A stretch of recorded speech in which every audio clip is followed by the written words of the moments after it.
Hello everyone, my name is Dan Gross for News 8 and RochesterFirst.com. Thank you so much for coming to the What's Good press conference today. As you can see, we got our one camera and one microphone set up here. We'll take questions at the end, but first, the prepared remarks.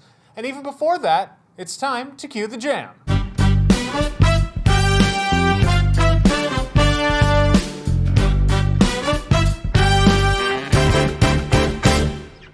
Let's start off today with one good turn deserving another.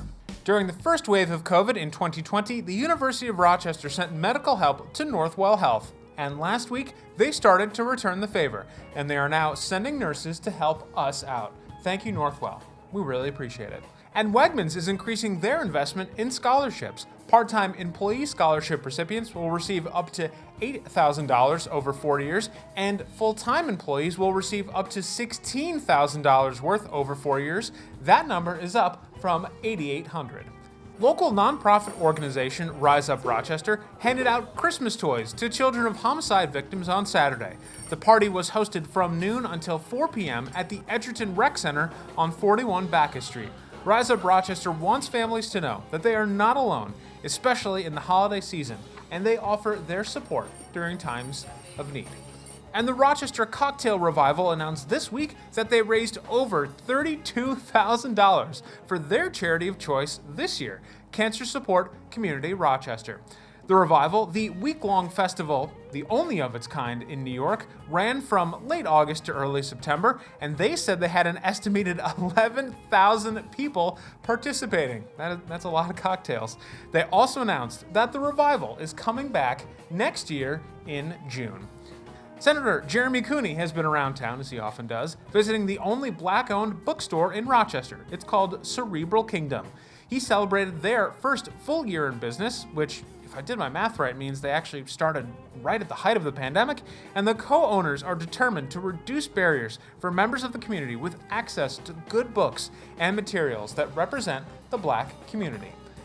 And a shout out to 4 Brighton students, who were 4 of the 14 winners from 350 entries to the Brighton Memorial's 5x7 Teen Art Contest. Shout out to Sora Libman, Nora Babbitt, Ella Dunning, and Maya Lumen from the Brighton High School, because they all placed in the senior division. All right, now is the time of the press conference for me to take questions. Yeah, you in the back. I'll repeat it in case those didn't hear. They asked, what else is good? I'm glad you asked, because sports are good. They're so good, in fact, we've got 4 stories about sports right in a row. The Bills might have lost, which I know doesn't sound like good news, but the Bills Mafia did what they do best, to give back with their own special touch. Dismayed at the, quote, blind officiating, no comment there, the Mafia decided to raise money for visually impaired advance. Naturally, they did it in mainly $17 increments.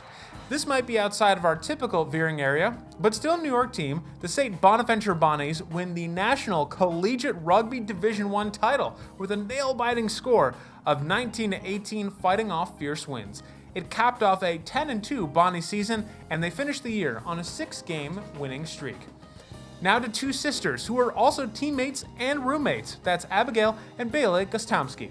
They helped Roberts Wesleyan close out another great cross-country season as Roberts hit their 7th consecutive East Coast Conference Championship title earlier this fall, as Bailey and Abigail placed 1st and 4th, respectively. And the Rochester City School District got some representation in the NFL, as the ROTC group from the Leadership Academy for Young Men got to present the colors before the Eagles-Jets game a couple weeks ago. Thanks to the Jets for sending us these photos, and thanks to these young men for representing Rochester so well. I'd like to end the What's Good press conference today with a call to action to our community, because after all, what else is good? Because nothing is better than your own good news. You know the list already because you've watched the show and you've seen these before. Any good news that puts a smile on your face, the team and I would love to hear from you. Should be on the screen, I guess, right about now. That's dgross@WROCTV.com. Share with us your good news and pass along any photos of video you might have as well. On the topic of passing along photos of video, we do look for new ways to feature our sweet wordmark logo here. Luke Juntonen did such a nice job crafting this that we only want to use the best showcased and, whatever else. The best Rochester vistas and landmarks, you know the drill by now, to feature this logo. We'll shout you out on the show and maybe on Instagram too. We'll see about that one anyway. Well, I think that just about does it for this week's What's Good press conference. My name is Dan Gross. Thank y'all so much for tuning in and for coming out today. Really appreciate it. As we do, I'd like to end on this note. You know what else is going to be good? I think the rest of your week. We'll see you next Wednesday.